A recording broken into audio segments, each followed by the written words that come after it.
গুলি নেই আল্লাহ কি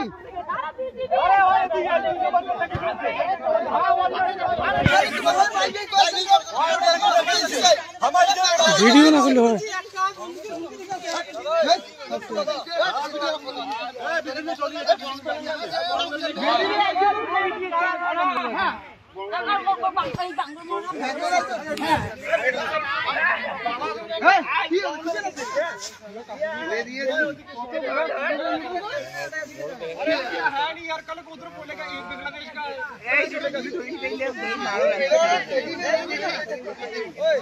अगर हम इसको इधर ले जाएगा जहाँ से आया फिर सोर्सेस को हमारी टेंशन खत्म हमारी भी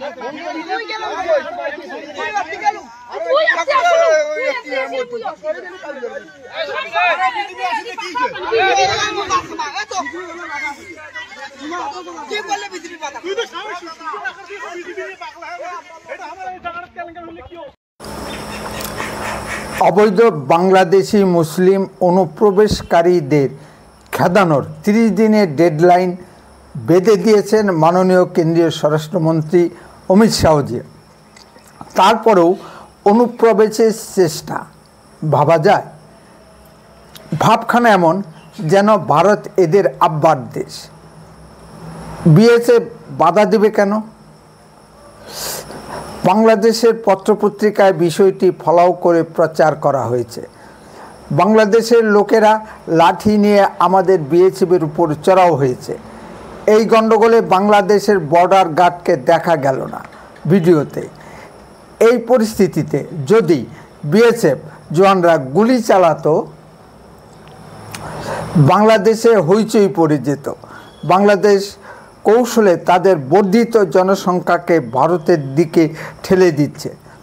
ভারতের বিভিন্ন রাজ্যে অবৈধ বাংলাদেশি অনুপ্রবেশকারীদের ধরে ধরে বাংলাদেশে পুশব্যাক করা হচ্ছে। সম্মানিত দর্শক, আপনাদের নিশ্চয়ই ফেলানী শেখের কথা মনে আছে। এই ফেলানী শেখ দিনহাটার গীতালদহ সীমান্তে মই দিয়ে কাঁটাতারে বেড়া পার হবার সময় বিএসএফের গুলিতে মারা যায়। ফেলানী শেখের মৃতদেহ কয়েকদিন কাঁটাতারে বেড়ার উপর ঝুলেছিল। বাংলাদেশের মিডিয়া এই ছবি বিশ্বব্যাপী দেখিয়ে সহানুভূতি আদায় করার চেষ্টা করেছে। এই ঘটনার জন্য আমাদের কয়েকজন বিএসএফ জওয়ানের চাকরি চলে যায়। দেখুন দর্শক, আমাদের বিএসএফকে কীরকম বিষম পরিস্থিতিতে কাজ করতে হয়। নমস্কার, আপনারা শুনছেন উত্তরের কণ্ঠ। উত্তরের কণ্ঠ থেকে আমি প্রভাত বসাক, তুফানগঞ্জ, কোচবিহার।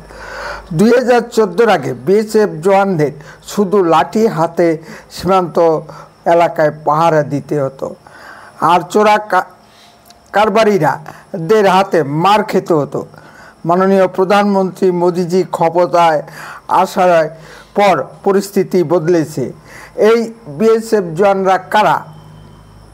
নিশ্চয়ই আমার আপনার ঘরের শিক্ষিত ছেলেমেয়েরা।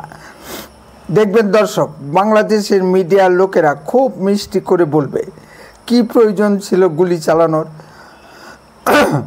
ধরে জেলে দিলেই তো পারত, তারপর বিচারে যা হবার হতো। অপরাধ করবে, আবার সুন্দর সুন্দর কথাও বলবে।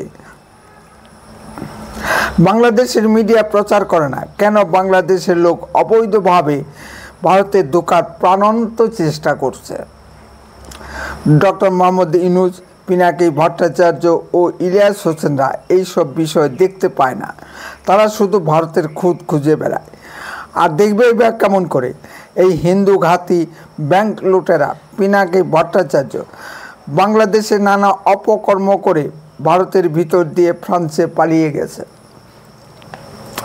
আওয়ামী লীগ বলুন, বিএনপি বলুন, সকলেই বাংলাদেশে নানা অপকর্ম করে ভারতে এসে পালিয়ে থাকে। বাংলাদেশের কুমিল্লার নানোয়ার দিঘির পাড়ে দুর্গা প্রতিমার পায়ের নিচে কোরআন শরীফ রাখা নিয়ে সারা বাংলাদেশ জুড়ে সাম্প্রদায়িক দাঙ্গার সৃষ্টি করা হয়। যার নেতৃত্বে এই কাজটি করা হয় সেই আওয়ামী লীগের এমপি বাহারুদ্দিন। এখন প্রাণ ভয়ে পালিয়ে কলকাতায় আশ্রয় নিয়েছে। সুতরাং এক শ্রেণীর মানুষের জন্য তো খোলা সীমান্ত লাগবেই।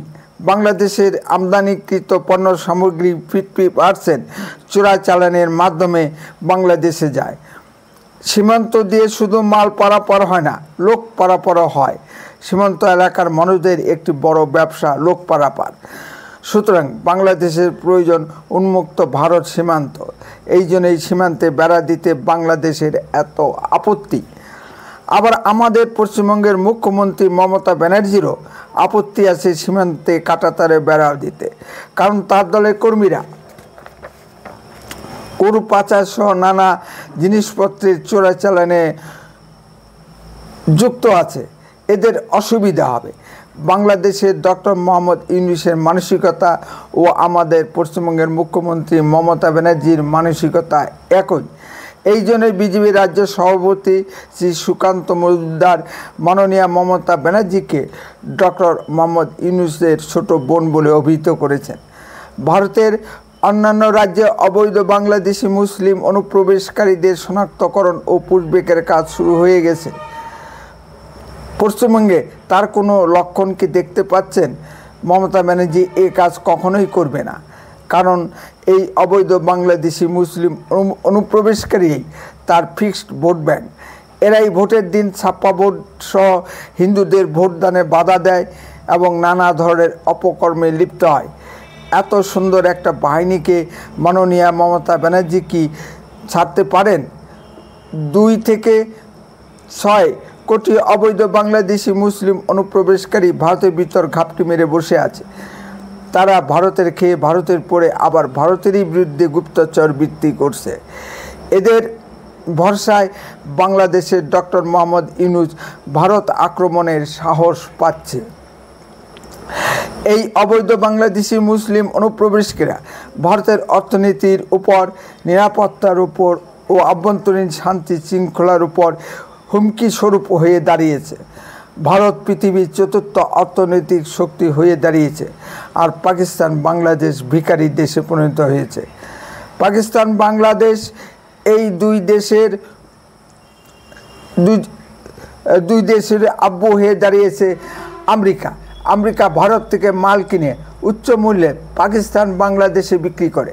একেই বলে ব্যবসা। আগে যে ইলিশ মাছ সরাসরি বাংলাদেশ থেকে আসতো, এখন সেই ইলিশ মাছ আমেরিকা ঘুরে ভারতের বাজারে আসছে। ফলে দাম বেড়ে গেছে। মাঝখান থেকে লাভবান হচ্ছে আমেরিকা। এই জন্যই পাকিস্তান বাংলাদেশ আমেরিকার তাবেদার সরকার চাই। শাহবাজ শরীফ বা ডক্টর মোহাম্মদ ইউনূস সেই তাবেদার সরকারের নেতৃত্বে দিচ্ছেন। ভারত পাকিস্তান বাংলাদেশের ভিতর অনুভবের সমস্যা একটি বিকট সমস্যা। পশ্চিমী সাম্রাজ্যবাদী দেশগুলি এক ভারতকে ভেঙে 3টি দেশে বানিয়েছে।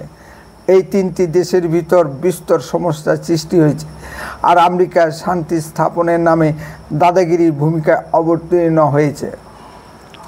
কিছু হলে আমেরিকা মধ্যস্থতা করতে এগিয়ে আসছে। আমেরিকা এমন একটি রাষ্ট্র যে নিজের স্বার্থ ছাড়া কিছুই বোঝে না। উত্তরের কণ্ঠ তাৎক্ষণিক কোনো খবরের চ্যানেল নয়। উত্তরের কণ্ঠ খবরের ভিতর থেকে খবর বের করে আনে। এই চ্যানেলটি সম্পূর্ণভাবে এডুকেশনাল চ্যানেল। উত্তরের কণ্ঠ সর্বদাই বাস্তব ও সত্য কথা বলে। আরও এই ধরনের ভিডিও পেতে দয়া করে এক্ষুনি চ্যানেলটিকে সাবস্ক্রাইব করুন, বেল আইকনে ক্লিক করুন।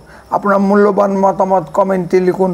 যদি ভিডিওটি ভালো লেগে থাকে তাহলে অন্ততপক্ষে 10 জনের মধ্যে ভিডিওটি শেয়ার করুন। উত্তরের কণ্ঠ দেশের কথা বলে, দশের কথা বলে। আপনারা চোখ রাখুন উত্তরের কণ্ঠের পর্দায়। বন্দে মাতরম, ভারত মাতা কি জয়। খুব শীঘ্রই ফিরে আসছি নতুন কোনো ভিডিও নিয়ে। সুস্থ থাকুন, ভালো থাকুন।